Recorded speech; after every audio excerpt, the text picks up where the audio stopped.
60 000 personnes meurent chaque année de rage dans le monde. La journée mondiale contre la rage, célébrée aujourd'hui 28 septembre, est l'occasion de renforcer la sensibilisation sur la prévention contre cette maladie virale mortelle. Ce 27 septembre, la communauté internationale a célébré la journée mondiale du tourisme. À Yamoussoukro, un atelier de réflexion sur l'implication des communautés locales dans le tourisme a marqué cette célébration. Et puis, la riposte contre l'État islamique se poursuit. La coalition anti-djihadiste initiée par les États-Unis a étendu ses raids samedi en Syrie et en Irak. Il est 12h30, vous suivez le journal sur RTI2, bienvenue. La rage est une maladie virale qui se transmet de l'animal à l'homme par morsure ou piqûre. Lorsqu'on est atteint de rage, il y a peu de chances de survivre. La maladie est mortelle dès qu'elle est déclarée. Ce 28 septembre donc, la communauté internationale célèbre la 7e journée mondiale contre la rage, une journée qui a pour enjeu de sensibiliser les populations sur les mesures préventives qui existent contre la rage. On en parle avec Sidonie Davila. La rage se transmet de l'animal à l'homme par morsure, griffure et aboutit dans tous les cas à une mort certaine. Tous les ans, plusieurs personnes mordues ou griffées succombent de rage. L'Organisation mondiale de la santé, OMS, estime à plus de 70 000 le nombre de personnes qui meurent chaque année de rage dans le monde. En Côte d'Ivoire, ce sont plus d'une dizaine de décès qui sont enregistrés tous les ans. Cette année, 9 cas de perte en vie humaine ont été déclarés. D'où l'appel des autorités à l'occasion de la journée mondiale de la rage. La rage est une zoonose majeure d'importance reconnue en médecine vétérinaire et humaine. La vie humaine n'a pas de prix. C'est pourquoi je voudrais vous exhorter à observer les gestes simples qui sauvent, notamment faire vacciner annuellement vos animaux de compagnie, chiens, chats, singes et mangoustes, contre la rage. Signaler tous les cas d'animaux suspects, animal mordeur ou très agressif au service vétérinaire. Évitez surtout les morsures d'animaux. Vous rendre immédiatement dans le centre de santé le plus proche après une morsure. Je vous invite à vous joindre à la communauté internationale pour célébrer cette journée du 28 septembre. En Côte d'Ivoire, cette journée de lutte contre la rage, organisée par la Direction des services vétérinaires, DSV, en collaboration avec l'Association des vétérinaires privés praticiens de Côte d'Ivoire, AVPPC, et l'Institut national d'hygiène publique, INHP, sera célébrée le mercredi 8 octobre à la mairie d'Abobo. Hier, 27 septembre, c'était la journée mondiale du tourisme. Des manifestations éclatées ont meublé cette journée ici en Côte d'Ivoire. À Yamoussoukro, la société de développement du tourisme dans la région des lacs, Soder-Toulac, a saisi la balle au bond pour organiser un atelier de réflexion sur la problématique de l'implication des communautés locales dans le tourisme. Victorien Angwa et Edouard Delazière. 34e édition placée sous le signe de la réflexion. Un thème d'actualité, tourisme et développement communautaire. D'éminents experts ivoiriens autour d'une table pour faire l'état des lieux, expliquer la thématique, lever les obstacles, proposer des pistes de solutions pour réussir le tourisme communautaire ou de proximité. Cette nouvelle activité est la vision de l'Organisation mondiale du tourisme et celle de l'État ivoirien.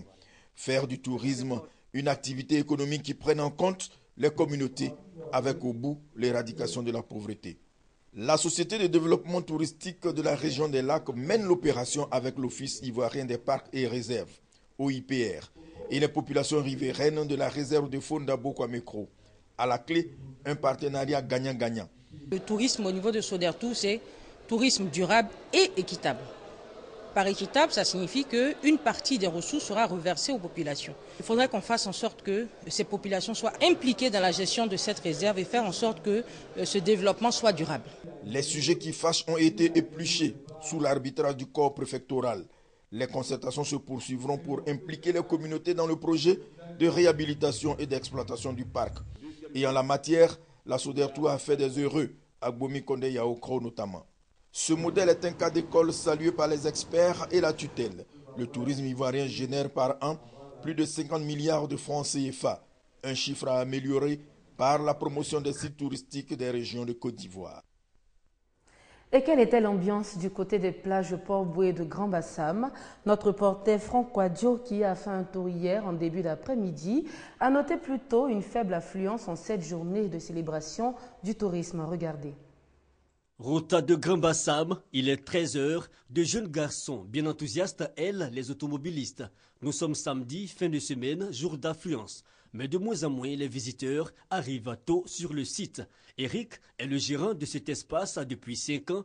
Il a connu des jours meilleurs. Dans les années passées, ça allait encore mieux.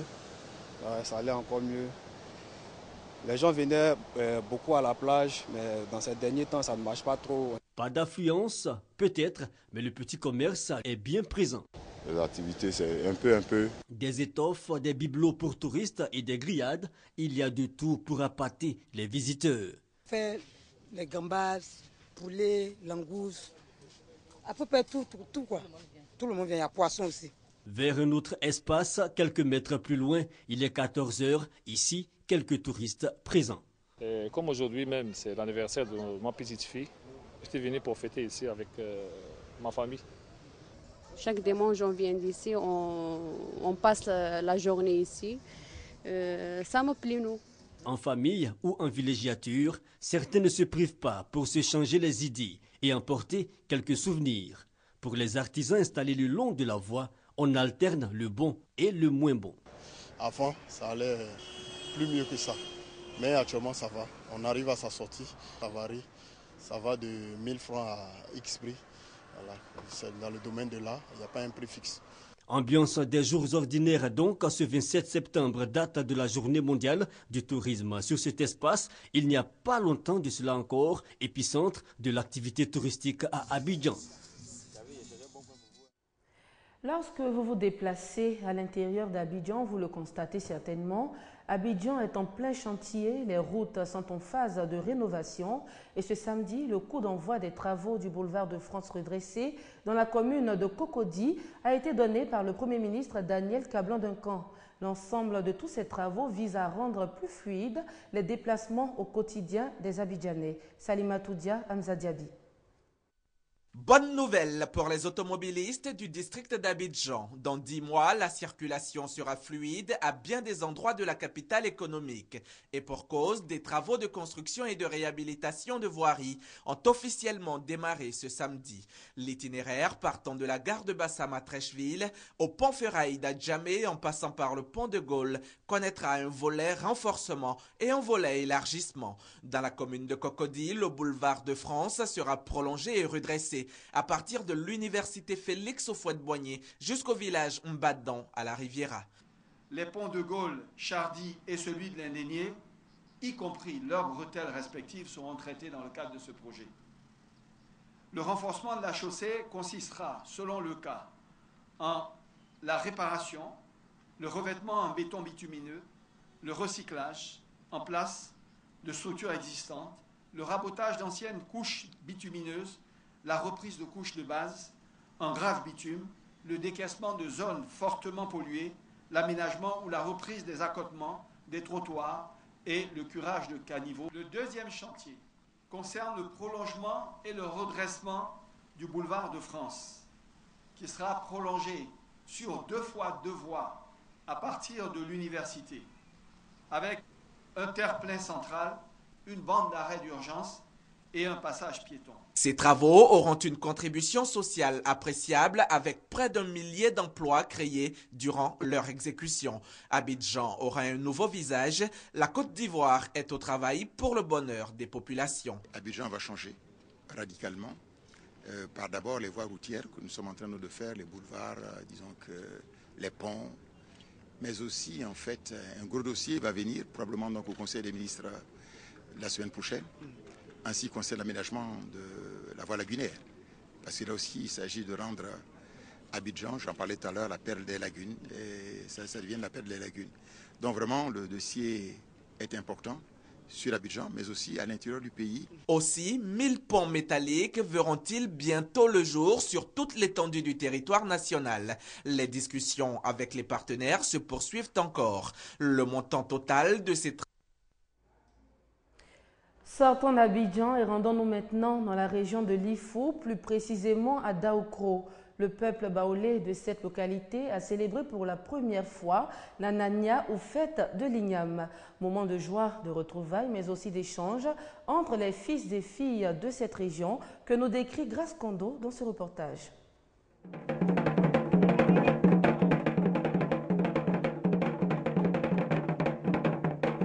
Nous sommes à Daoukro, dans la cour royale de Sa Majesté Nana Congo Lagou III. L'heure est à la fête. La célébration de l'Igname commence par une cérémonie de libation. On implore les ancêtres pour leur assistance et bénédiction. Devant Sa Majesté Nana Congo Lagou III, 2 cuvettes de foufou sont bien disposées. Elles serviront à purifier toute la ville de Daoukro. La purification faite, les populations sont autorisées à consommer l'igname. Après avoir cultivé pendant 1 an, c'est la récolte des ignames précoces.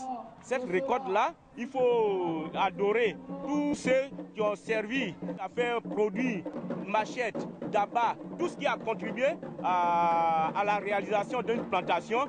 On adore tout ça. Les mânes, les génies, tout ce qui compose toute la ville de Daoukro, on va tout adorer et pour donner du bonheur à tout le monde et pour les prochaines récoltes. La fête de l'Igname en pays baoulé, un moment de partage, d'échange et de retrouvailles. La fête d'Igname, c'est une grande fête.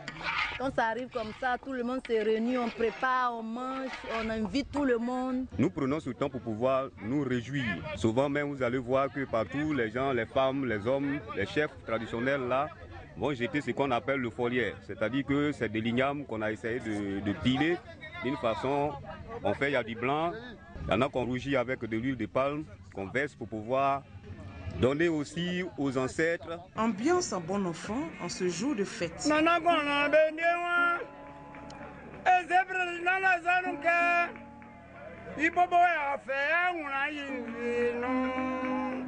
le peuple baoulé de Daoukro, la fête de l'Igname est un héritage ancestral à pérenniser. Sachez avant de poursuivre que le Conseil supérieur des imams a retenu la date du samedi 4 octobre 2014 pour la célébration en Côte d'Ivoire de la fête de Tabaski. Hors de la Côte d'Ivoire, la riposte contre l'État islamique se poursuit. La coalition anti-djihadiste initiée par les États-Unis a étendu ses raids samedi en Syrie et en Irak. Ces 2 territoires étaient jusque-là survolés par des avions britanniques prêts à frapper des positions du groupe État islamique. Alors que les frappes américaines contre l'État islamique en Syrie se poursuivent, 3 pays européens ont rejoint la coalition internationale contre les djihadistes. Désormais, le Royaume-Uni, le Danemark et la Belgique participeront au raid, mais uniquement en Irak. Copenhague a ainsi annoncé vendredi le déploiement de 7 F-16. À Bruxelles, le Parlement a également donné son feu vert. 6 avions de combat ont quitté la Belgique, tandis qu'à Londres, les députés ont autorisé le recours aux frappes aériennes en Irak, en spécifiant qu'aucun soldat britannique ne serait déployé dans les zones de combat. À Hong Kong, une cinquantaine de manifestants qui occupaient le siège du gouvernement depuis la veille a été évacuée par la police, des adolescents pour la plupart, qui protestent contre la décision de Pékin de limiter la portée du suffrage universel.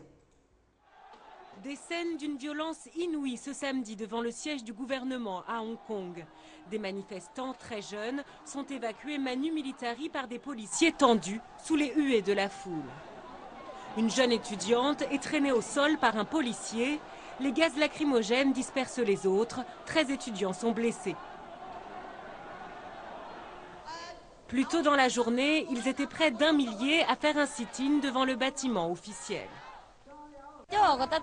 Nous ne devrions pas fuir quand la police nous asperge de gaz lacrymogène. La démocratie est quelque chose pour laquelle il faut se battre. La démocratie exige des sacrifices. 2 à 3 candidats choisis par Pékin, telles sont les conditions de la prochaine élection locale à Hong Kong en 2017. Lancée lundi, la campagne de désobéissance civile rassemble beaucoup de jeunes. Dans la nuit de vendredi à samedi, ils étaient près de 150 à s'introduire dans le siège du gouvernement. Ils réclament une vraie démocratie pour Hong Kong. Nous ne pensons pas que les habitants de Hong Kong vont abandonner leurs revendications démocratiques. Même si nous devons mettre notre avenir en péril, nous aimerions vivre dans une démocratie. La police de Hong Kong ne doit pas agir comme la police de la Chine. En juillet, 1 demi-million de manifestants ont défilé dans les rues contre l'emprise croissante de Pékin sur Hong Kong. Samedi, les manifestants ne montraient aucun signe d'essoufflement. C'est ici que prend fin ce journal. Merci de nous avoir suivis. Excellent dimanche et très bonne reprise demain. Au revoir.